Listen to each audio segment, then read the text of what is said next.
Passport to the Palm Beaches. I'm Jacqueline Journey. So excited today because we are at the Norton Museum of Art, and it is incredible. They have got everything here, including all the masters and all the fantastic contemporary art you'd ever want to see. They've just done a huge expansion. They now have a restaurant, a fantastic group area where you can go every day for free. This place is fantastic.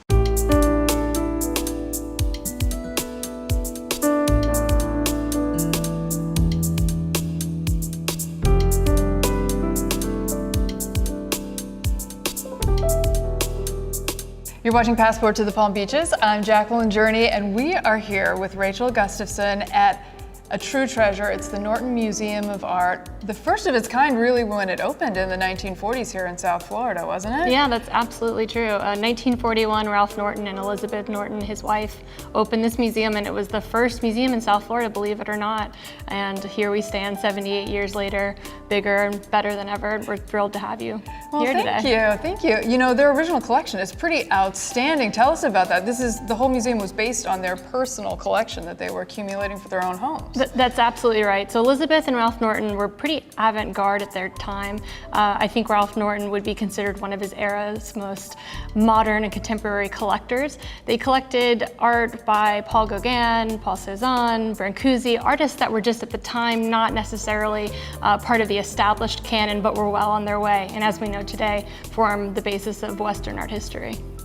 And you've gone through a really extreme expansion that's just reopened now in 2019. It is amazing. For anyone who hasn't been to the Norton recently, you have to come and check it out. Tell us about some of the expansion and what you've done. Sure. So the Norton reopened in February of just this year in 2019. And what it brought with it was an amazing design by Foster and Partners out of London.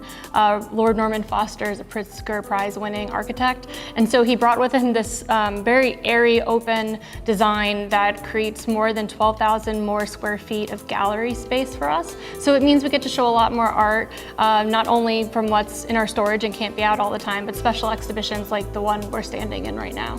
Something that you've got that I adore, well, I definitely have to take a look, the Chihuly ceiling. Yes. Oh my goodness. What was that like to install? Was that really an endeavor? Well, the Dale Chihuly ceiling has been at the Norton for quite some years, and now it has a special home in a darkened gallery. So what that allows for is some serious reflection and light to really be pulled out of that multi-piece glass installation. And we did work with folks that work directly with Dale Chihuly Studio to reinstall that. But that's one of 3 different site-specific installations that happened when we reopened. Another one is by an amazing artist out of New York named Rob Wynn, and he used 6,000 pieces of hand-poured mirrored glass to create the huge staircase installation that you'll see right off the restaurant if you care to visit that. What does everyone come to see? Like, what is the #1 attraction, do you think? I think if you're a history buff, it's most likely Paul Gauguin's Christ in the Garden of Olives.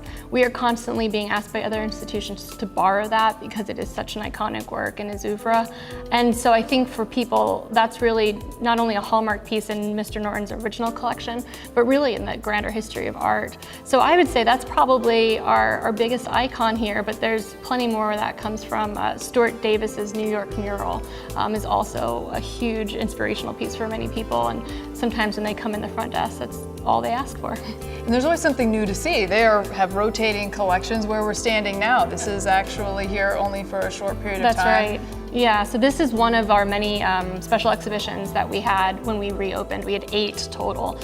So if you can think about those numbers, we'll be rotating that in just about a few weeks here, and we'll basically start reconfiguring some of the galleries. So the space that we're standing in here will be divided into 2 separate exhibitions. So right now it's one consistent one, but we're gonna break it up and change things up. It's all about experiment now with the new Norton and trying to see how we can use these new spaces the best we can to showcase the best art of our time.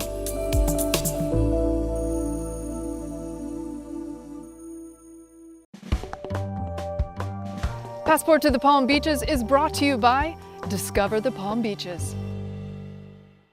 So glad you could join us for this edition of Passport to the Palm Beaches. I've been your host, Jacqueline Journey, and as always, I'm going to leave you with a quote from my inspirational book, The Divas in the Details. And this one is from one of my favorite ladies of all time, so chic, Miss Coco Chanel. And she said, "My life didn't please me, so I created my life. And it's the perfect quote for all the people we're going to be talking to on the next edition of Passport to the Palm Beaches, because the next one's all about living the dream. It's fabulous entrepreneurs. We've got multi-million-dollar jewelers, one of the fastest growing vodka brands in the world, and a natural and organic farm. We'll see you next time.